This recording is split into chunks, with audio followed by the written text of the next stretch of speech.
Friedman test again, ये क्या है? नॉन पैरामेट्रिक टेस्ट है। ये भी टेस्ट जो है वो नॉन पैरामेट्रिक टेस्ट है of statistical method developed by doctor Milton Friedman. Milton Friedman ने इसको क्या कहते हैं, डिस्क्राइब किया था। तो ये उनके बारे में कुछ थ्योरी है। तो was born on in 1912 and died on 2006 in at the age of 94। क्या इन्होंने दिया? अब ये इसके बारे में डिटेल में हम नहीं जा रहे हैं। इन्होंने price theory, applied micro economics, floating exchange rate, permanent income hypothesis, voluntary military, Friedman test, ये सारी चीजें इन्होंने दिया। एंड ये अवार्ड्स उनको मिले। छोड़ देते हैं हम, अब सीधे फ्राइडमैन पे आ जाते हैं कि फ्राइडमैन टेस्ट है क्या। The Friedman's test is a non-parametric alternative to ANOVA with repeated measures। अब क्या है फ्राइडमैन टेस्ट, कहाँ पे होगा? हमने रिपीटेड मेजर एनोवा किया था, तो जो रिपीटेड मेजर एनोवा है उसका नॉन पैरामेट्रिक सब्स्टिट्यूट आप कह सकते हैं कि Friedman test. It is used to test for difference between group when the dependent variable being measured in ordinal. तो अगर डिपेंडेंट वेरिएबल, यानी वेरिएबल दो तरीके से आपको पता है होते हैं, इंडिपेंडेंट एंड डिपेंडेंट। तो डिपेंडेंट वेरिएबल अगर मेजर किया जा रहा है ऑर्डिनल, ऑर्डिनल मतलब ऑर्डर में, रैंक्स में अगर किया जा रहा है, तब हम इसको यूज कर सकते हैं ग्रुप्स के बीच में डिफरेंस देखने के लिए। तो Friedman test the null hypothesis of identical population for dependent data. तो आइडेंटिकल पॉपुलेशन, जो सिमिलर पॉपुलेशंस हैं, उनको उनका जो डिपेंडेंट डेटा है उसके लिए, यानी रिपीटेड मेजर्स जो हैं उनके लिए हम फ्राइडमैन टेस्ट को यूज करते हैं। The test is similar to Kruskal Wallis test. It uses only the rank information of the data. जैसे वहां पे भी जो डेटा हमारे पास आया उसको हमने रैंक में कन्वर्ट कर लिया और उसी को हम सिर्फ यूज करते हैं। तो assumptions क्या है? The R blocks are independent so that the measurement in one block have no influence on the measurement in other block। block मतलब जो सैंपल डिफरेंट ग्रुप्स हैं, ठीक है? तो सारे इंडिपेंडेंट हैं, एक दूसरे से रिलेटेड नहीं है। The underlying random variable of interest, I think कोई ज्वाइन करना चाह रहा है।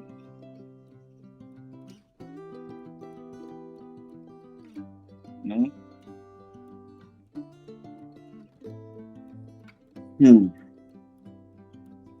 तो underline random variable of interest is continuous. तो अंडरलाइन जो रैंडम वेरिएबल ऑफ इंटरेस्ट है वो कंटिन्यूअस है ना?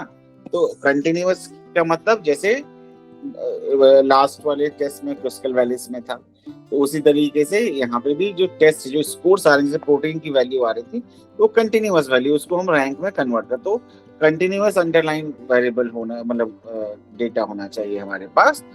तो the observe data constitute at least N ordinal scale. और जो भी डेटा हमारे पास है उसमें कम से कम एक डेटा ऐसा हो जो ऑर्डिनल हो, ऑर्डर है ना।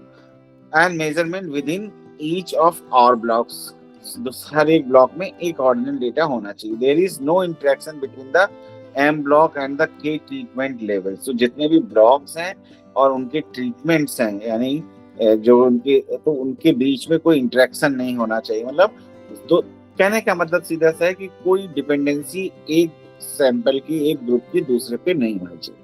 The C population have the same variability, यानी जितनी भी पॉपुलेशन है सबकी सिमिलर वेरिएबिलिटी हो। C population have the same shape उनका, अगर एक ऐसे डिस्ट्रीब्यूटेड है तो दूसरा भी इसी तरीके से होना चाहिए, ये मान के हम चलते हैं, ये जम्पशंस। तो स्टेप्स क्या है हर एक हाइपोथेसिस टेस्टिंग में? पहला जो स्टेप होता है फॉर्मुलेशन ऑफ हाइपोथेसिस, दूसरा सिग्निफिकेंट लेवल डिसाइड करना है, वो यूजुअली हम 0.05 हम रखते हैं, है ना? अगर 2 टेल टेस्ट है तो वो तब भी, और 1 टेल दोनों में। ये टेस्ट स्टैटिस्टिक्स हम क्या यूज कर रहे हैं, कैलकुलेशंस हम करते हैं, क्रिटिकल रीजंस हम निकालते हैं। क्रिटिकल रीजंस मतलब कि हमारा जो स्कोर आता है, हम अल्फा वैल्यू जो टी टेबल से हम देखते हैं, उसके बेस पे हम डिसाइड करते हैं कि हमें नल हाइपोथेसिस एक्सेप्ट करनी है या रिजेक्ट करनी है। तो ये हमारा डिसीजन होता है। तो फॉर्मुलेशन ऑफ हाइपोथेसिस क्या, तो जितने भी ग्रुप हैं उनके मीन हम मान के चलते हैं, है ना। तो check the equality of means different treatment as in ANOVA, the null hypothesis will be stated that null hypothesis की लाइक M1 एक ग्रुप का, दूसरे ग्रुप्स का, तीसरे ग्रुप का, चौथे ग्रुप का, और जितने भी ग्रुप है K तक या N जिनको हम बोलते हैं, वो सारे के सारी पॉपुलेशंस की जो मीन है या ग्रुप के जो मीन्स हैं वो दे आर इक्वल। इक्वल होने का मतलब ये हुआ कि देयर इज नो डिफरेंस, है ना। एंड नल हाइपोथेसिस ये बोलती है हमारे कि यहाँ पे कोई भी डिफरेंस नहीं है इनके बीच में। H1 not all medians are equal. अब अल्टरनेट हाइपोथेसिस क्या बोल रही है कि भाई सारे मीन्स इक्वल नहीं है। तो लेवल ऑफ सिग्निफिकेंस हम 0.5 ले लेते हैं एज यूजुअल। टेस्ट स्टैटिस्टिक्स हम क्या यूज करेंगे, ये है Q equal to 12 MK K+1 K, है ना, और इसका सम हो गया RJ। देखो अब बिल्कुल सिमिलर फॉर्मूला है जो फॉर्मूला आपका क्रुस्कल वैल्यूज में था, है ना। यहाँ पे रिपीटेड मेजर है, लेकिन वहाँ पे रिपीटेड इंडिपेंडेंट था जो डेटा हमारे पास था। तो जहाँ पे रिपीटेड होगा वहाँ पे क्रुस्कल वैल्यूज, जहाँ पे इंडिपेंडेंट होगा वहाँ पे आप क्या कहते हैं, सॉरी क्रुस्कल वैल्यूज, और जहाँ पे डिपेंडेंट नहीं है, रिपीटेड मेजर्स हैं, वहां पे आप यूज करोगे ये Friedman test. Calculation start with n row k column, and मतलब रैंक जैसे उसमें करते हैं, अगर यहाँ पे दिया होगा तो देखते हैं, हाँ ये टेबल दी हुई है, तो रैंक हमने कर लिया जैसे वहां पे हम करते हैं, सारे कॉलम्स का सबका एक साथ करके कर लेते हैं। Rank order and entries of each row independently of the other row, sum the rank of each column, सारे कॉलम्स को सम कर लेते हैं, उनका सम स्क्वायर निकाल लेते हैं, और टेस्ट स्टैटिस्टिक्स फिर हम यूज कर लेते हैं। तो फिर क्रिटिकल रीजन हमारा 0.05% लेवल यानी 0.05 पे हम निकाल लेते हैं। ये हमारा रिजेक्शन रीजन अगर हमारा इससे ज्यादा वैल्यू आती है तो इस तो सिग्निफिकेंट हो जाएगा, उससे कम आती है तो हम नल हाइपोथेसिस को रिजेक्ट कर देंगे। ये आपका दिया हुआ है critical value of Friedman test, ये आपको मिल जाता है वहां से आपकी टेबल से जो भी होते हैं।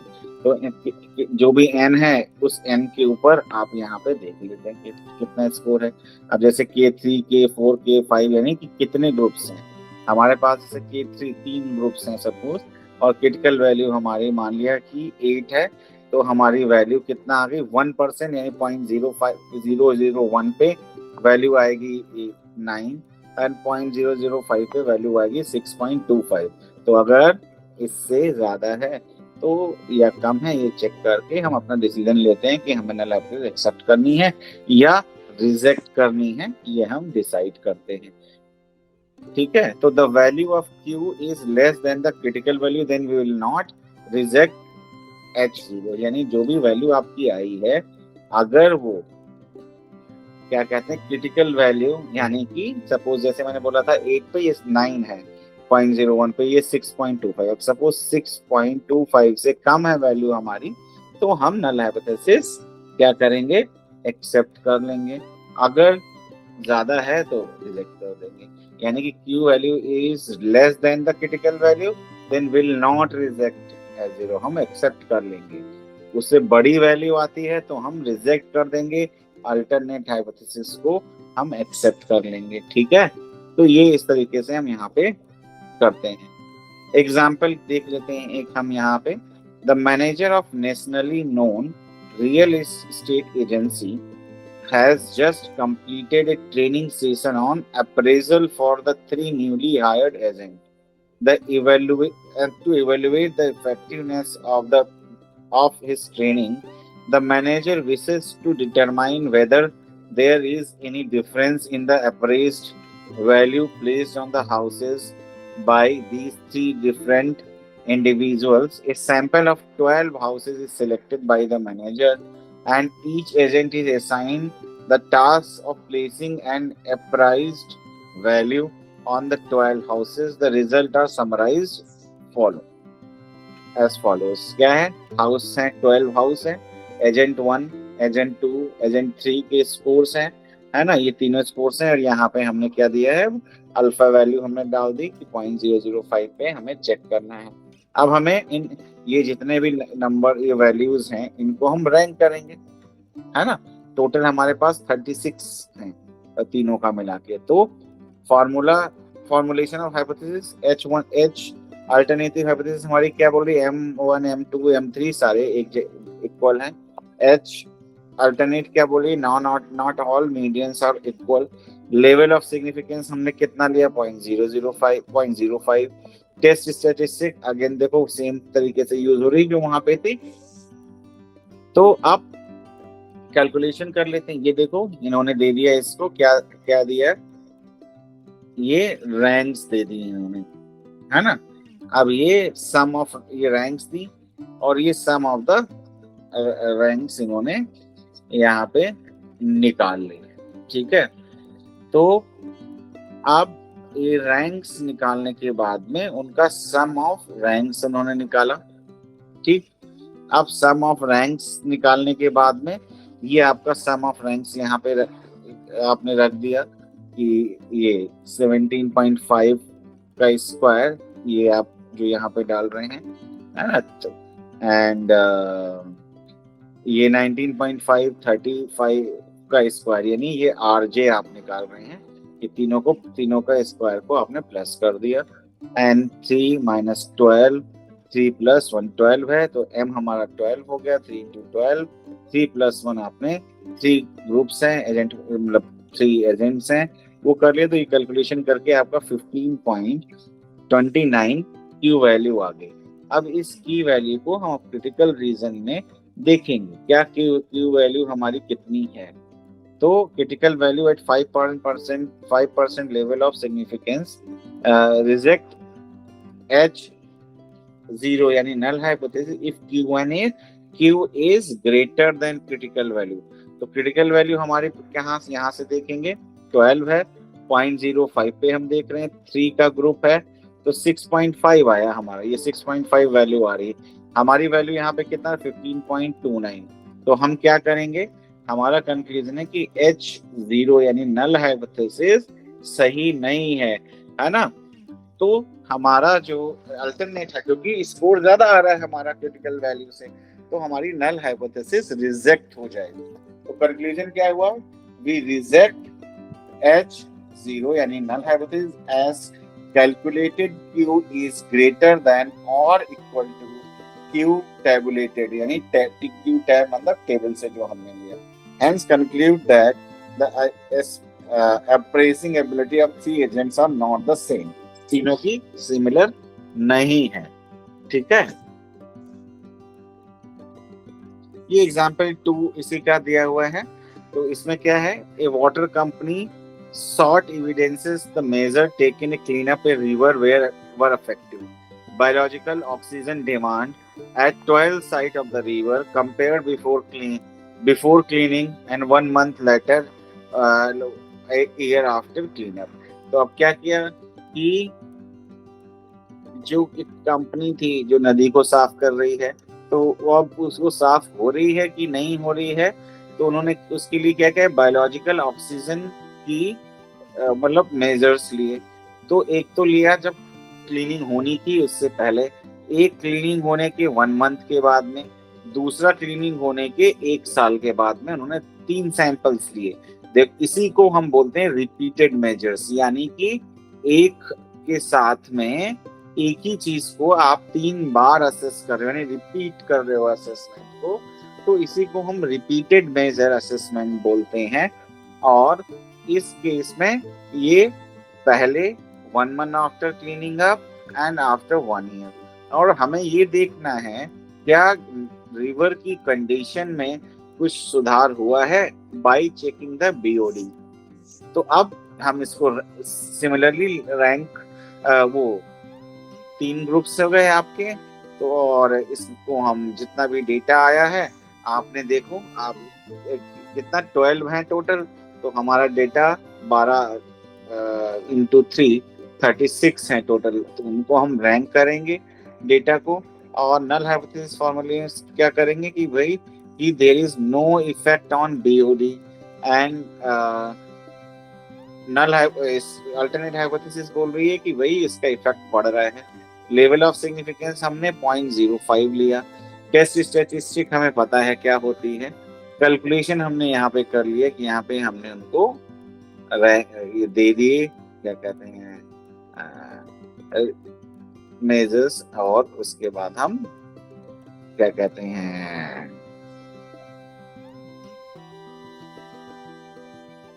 उनका आरजे स्क्वायर निकाल दिया। आरजे स्क्वायर निकालने के बाद में हमने फॉर्मूला में रखा, क्यू की वैल्यू हमारी 8 आ गई। टोटल हमने यहाँ पे सिक कर लिया, टेबलेटेड क्यू हमारी 6.5 है, तो 12 इज ग्रेटर देन 6.5, यानी क्लीनिंग का जो प्रोसीजर है उसका इफेक्ट पड़ा है इनके ऊपर। क्या कहते हैं, अगर सफाई की है तो वो काम कर रही है, रिवर जो है वो क्लीन है, ये मान के मतलब ये रिजल्ट में हमारे स्टैटिस्टिकली सिग्निफिकेंट रिजल्ट्स हमारे आ रहे हैं। ठीक है।